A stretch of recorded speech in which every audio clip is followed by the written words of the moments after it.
But even those morons, even those kangaroo courts, even those jokes, those unjust clowns, even they have their limits. And their limit was reached by Jonathan Yaniv, a man who now calls himself Jessica Yaniv, who tweets about having his period, his menstrual cycle, and things like that.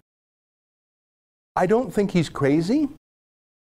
I think it's an act, a pervy act, to access women's change rooms where he takes photos, a pervy act to get access to naked teenagers who he invites to swimming pool parties, and most grossly, where he books appointments with estheticians who are used to giving women bikini waxes, and he books those appointments as a woman, pretending to be a woman, claiming to be a woman. Then he shows up as a man and insists that they wax them and that they touch him and do to him what he wants. And often, by the way, those estheticians happen to be immigrant women working from home. He literally comes to their house and he does this again and again and again and again and again and again and again and again and again. And when they say no, he demands money from them. He sues them at, you guessed it, the BC Human Rights Tribunal. I mean, if you get 50 grand for not wanting to wash your hands as a McDonald's employee, for the human right not to have to wash your hand before touching a hamburger, why not? I mean, it's not like he has to pay for anything. It's all covered by the government. And they do say he has a right because they're discriminating against him on the basis of gender identity. He says he's not a woman. He said he's a woman, excuse me. He's not. But he says he is. He says he's a trans woman. And he says that's the law now. So he took all these women to the BC Human Rights Tribunal, and he managed to get them prosecuted, to let him prosecute them in secret, as in he got to hide his name. He actually played the victim. He claimed he was in danger. So he managed to get a publication ban on his own lawsuits, so he could continue to go out there and harass and entrap other women. This happened. Well, it also happened that he finally got the ruling from the BC Human Rights Tribunal, and he lost, and it is glorious. Well, last week, hell froze over. Well, that might as well be true because something very, very unusual happened. The British Columbia Human Rights Tribunal ruled against a serial complainant who was abusing the system. That person was Jonathan, aka Jessica Yaniv, whose campaign to force female estheticians to wax his genitalia has failed spectacularly. And joining me to talk about this is our very own rebel commander, Ezra Levant. Now, Ezra, you, of course, have had plenty of experience with these human rights tribunals, aka kangaroo courts. What do you make of this somewhat stunning decision? Because not only did Yaniv lose, but he's on the hook for something like $6,000 in damages. Yeah. First of all, it's extremely rare that a human rights complainant has to pay costs to his victims. Yeah. That's standard fare in a civil court. If you sue someone in contract law and any other normal dispute, you'd better win or be prepared to pay not only your lawyers, but your opponent's lawyers if it was a spurious case. That's extremely rare in human rights tribunals, which tells you how egregious his conduct was. I read the 60-page ruling in the case of Yaniv versus more than a dozen of these estheticians, almost all of whom were foreign-born, like immigrant women, yes, most of whom were working out of their house. Their kids were at home. It was just a way to make a few extra bucks. And Yaniv would target these women, go to their homes. He would often trick them by sending them a picture of a real woman, claiming that was him. Then he'd show up and he would trap them. And he filed 13 identical complaints in the course of 3 or 4 months. This was his job. Yes. And the Human Rights Tribunal was his weapon. Yeah. It was the tribunal that was his stick to threaten them. The tribunal bizarrely agreed to give him a cloak of secrecy to let him sue them in secret. We don't believe in secret suits in Canada. That's something that reminds one of the Star Chambers hundreds of years ago. One of the important characteristics of our suits is that they're transparent, so everyone can learn what the rules are. Everyone can see justice is done. Yaniv got the Human Rights Tribunal to let him attack these women in secret. It was only later, when the cloak of secrecy was removed, when our friends at the Justice Center of Constitutional Freedoms came in to defend these women, that everything started to come apart for Yaniv. And what's so incredible is the Human Rights Tribunal in BC, which is the worst in the country. Yep. These are the kooks that fined McDonald's $50,000 because they were making someone wash their hands. Can you imagine? And they ordered McDonald's never to do that again. Thank God McDonald's is ignoring them. Like, that's how crazy but this McDonald's is obligated to ignore them, Ezra, because in the real world, real laws, you can't be a food handler and not wash your hands. Yeah, well, that just shows you how crazy these human rights commissions are. And the tribunal member who ruled against Yaniv is crazy. She's so far out there, I'm embarrassed by her. But even she could see that Yaniv was, in her words, an extortionist. Yeah. To call someone an extortionist, extortion is a crime. Yeah. To say that Yaniv targeted these women for a financial shakedown, that he lied, that it was extortion, that it was about financial gain, that he had a racist undertone, that is the most, it really is the most stunning rebuke I think I can remember. I'm trying to remember a legal judgment that is so absolutely sledgehammers the plaintiff like this. I can't think of one off the top of my head. And the fact that the Human Rights Tribunal itself said this says two things. Yaniv was so far out there. Yeah. But also that the Human Rights Tribunal realized that they, because they were the weapon here, they, in a way, were on trial too.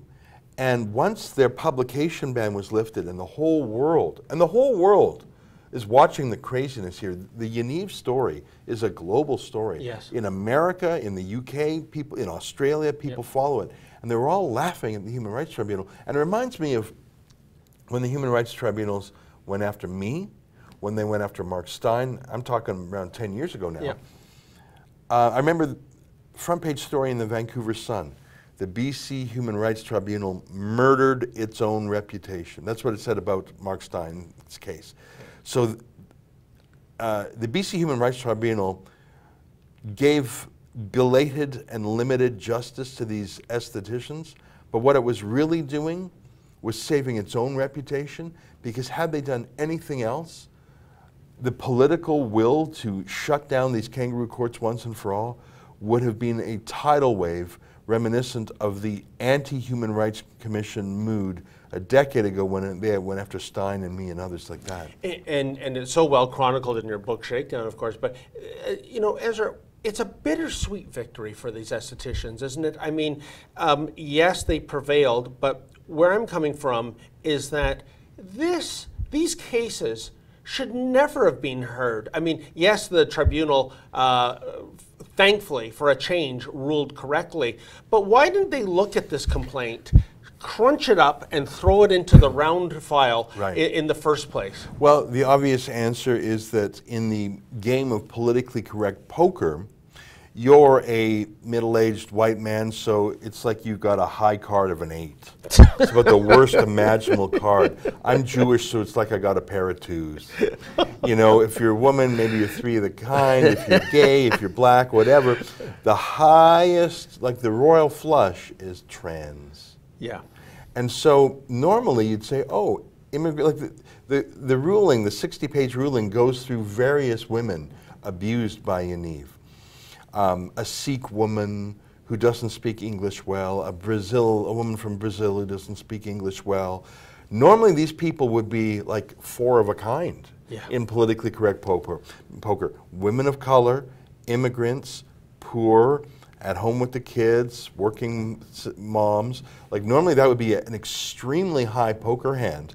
But Yaniv comes in and the whole world is crazy. I mean, listen, we're watching in real time as the idea of women's sport is being utterly annihilated by these loser guys who can't win a contest as a guy. So they just say, I'm a girl now. And then they just smash the girls. and they say, I'm the best woman. And the whole world says, you're nuts. Yeah. Well, that has infected the law. And the very first paragraph in this ruling, and I read it in my video, the BC Human Rights Act does say that not only is sex a protected characteristic against which you can't discriminate, but gender identity and gender expression are too. Well, what do those made-up words say? Those are words that 10 years ago not a single human being would say. So what? Gender expression? Gender identity? What do you? No one, in fact, to this day, I'd say 90% of real people don't even know what those words mean. But it's the law.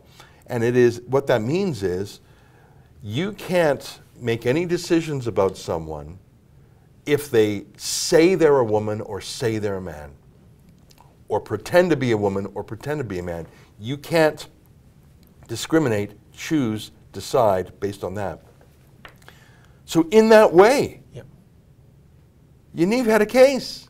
Incredible. Because, and I hate to give that monster, that predator, that extortionist, that shakedown artist, that bully, that racist, that madman, that criminal, I'll call him a criminal. I saw how he hit you with a cane. Yep.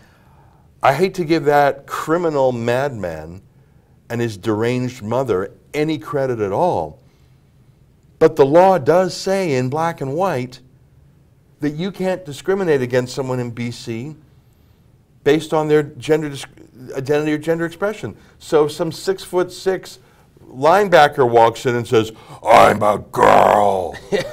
Well, that's called gender identity because he said he's a girl. Or if he puts on a wig, I'm a girl. Well, that's gender expression. So you've got to let him in the girls' change room. And if you don't, the plain reading of the law, so I hate to give any credit whatsoever to that monster, Jonathan Yaniv, that serial predator, but the law enabled what he did. But you know, Ezra, how perverse is this? I mean, some people might be saying, oh yeah, a couple of white straight guys weighing in on someone in the trans community, but there were other prominent members in the trans community decrying this fraudster, saying he's a liar, want nothing to do with him. I mean, I think it's appalling that in the media, when they put a descriptor on Yaniv, it's trans activist, when other trans people are saying, what are you talking about? This is a con man. Yeah, listen, there is a thing of gender dysphoria. There is a thing of people, you know, transvestites and transgenderism was not just invented 5 years ago, although it was only about 5 years ago that the American Psychiatric Association literally had a vote at a committee at a conference to remove transgenderism from a mental illness to like a political statement. Like it was a political vote to say, oh, that's no longer mentally ill. I think that a guy who wants to dress up as a girl or a girl who wants to dress up as a guy has some issues. And I don't think the reflex from society should be punish them, hurt them, be mean to them. I think that they should have all the rights of the rest of us, especially the right to be left alone. And I think that until a few years ago, most transgender people were just dealing with some issue. And in fact, some transgenders pass as women completely. You wouldn't even know it. They're not even trying to make a fuss. Yep. But Yaniv is a con man who has, don't take my word for it, the BC Human Rights Tribunal calls him an extortionist who gamed the system. So he's just like, and you see this more and more. You see criminal men who say, so you're saying if I just call myself a girl and put on a wig, I can go in the girls' change room and instead of calling the cops on me, you'll actually escort me in and arrest anyone who's against. Are you serious? And you see sexual predators who are convicted and sentenced to prison say, I'm a girl now. Put me in the women's prison. And Justin Trudeau and his government have changed the procedures at Corrections Canada.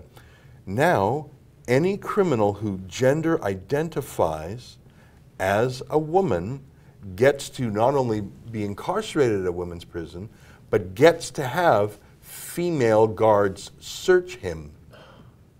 So, Ezra, what happened to the old chestnut of public safety always takes predominance? Because you put a guy in a women's prison, here is someone with greater muscle mass, bigger lung capacity, more testosterone, you go right down the list. It's the very reason for the reason why for forever athletics has been divided into two divisions. What's the reasons why we have men's prisons and women's prisons in the first place? Exactly. You know what? I mean, I, being a natural compromiser and a diplomat, would say, why don't you have a trans sports league? Men's league, I agree. Women's league, and go have your trans league. Yeah. And if you have a men's prison and a women's prison, maybe even have a trans prison. Yeah. And that would keep the con men out of the women's prison, which is, and Jonathan Yaniv, in my view, belongs in prison because we know about the 13 women he tried to abuse who fought back. Yeah. But were there only 13 women? Or were there more? Were there women who submitted? Were there women who either paid him the shakedown, or God forbid, were there women that he effectively sexually assaulted, that he got away with it? I mean, 13 women, immigrant women who didn't speak good English, who probably didn't know their rights, who did not have lawyers until our friend John Carpe showed up. Yeah. 13 women had the courage to stand up to this grotesque bully. Yeah. Good for them. That's probably more courage than you and I would have, given their lack of knowledge of the system, their lack of knowledge of their rights, their poverty. Who did he destroy? We will likely never know. That's so sad. Ezra, we almost have to wrap it here. One last question. I'm just wondering, is this a come to Jesus moment for the BC Human Rights Tribunal, in that they're going to be less insane about their decisions and the complaints they accept? Or is this a one-off? And I say this in light of the fact that just a few days ago it made it into the press that James Siranowski out in the Edmonton area, this is the man who is suing parents for not being hired as a babysitter, has suddenly withdrawn his complaints. So do you think we're having a reset here, or is this just one anomaly in terms of common sense and reason winning for a change? The BC Human Rights Tribunal today is the worst it has ever been. If you thought that McDonald's $50,000 punishment for making someone wash their hands was weird, that's playtime compared to where they are now. The only reason they threw out Yaniv's case and gave him, and by the way, I forget how much he had to pay these women, maybe it was a few $1,000s. In civil court, 13 defendants, he'd be out $100,000. Yeah. So it's a slap on the wrist to him. And he's laughing off the case. He says, oh, they misunderstood. He's laughing at them. And why not? Yeah. The answer is no. Okay. The human rights tribunals are worse than they've ever been. The two cases you've mentioned have only been lost by these abusers because of media attention. And that's the only reason Mark Steyn was acquitted a decade ago, and I was acquitted a decade ago, is because of media scrutiny. Were it not for the sunlight of media scrutiny, every one of these abuses would have gone the other way. And the BC Human Rights Tribunal was a party to the persecution here, and it was only when the publication ban was lifted and the Justice Center got involved. They are worse than ever, and as far as we know, there are other trans activists doing the same thing, but they've evaded media scrutiny, so it's like a secret deal, an inside job they have with these tribunals. The only answer is to shut them all down and salt the earth, because they are, kangaroo courts is an insult to kangaroos. Kangaroos didn't do anything wrong. Kangaroos don't destroy the rule of law, but these un-Canadian tribunals do. You know, unfortunately, Ezra, I tend to agree with you. And there you have it, folks. I mean, I really think that no matter how ludicrous the complaint is, a human rights tribunal in this country will listen to it, because what is the #1 job of any bureaucracy? It's to grow the bureaucracy. And turning down cases is simply bad for business. What a disgrace. Keep it here. More of Rebel Roundup to come right after this.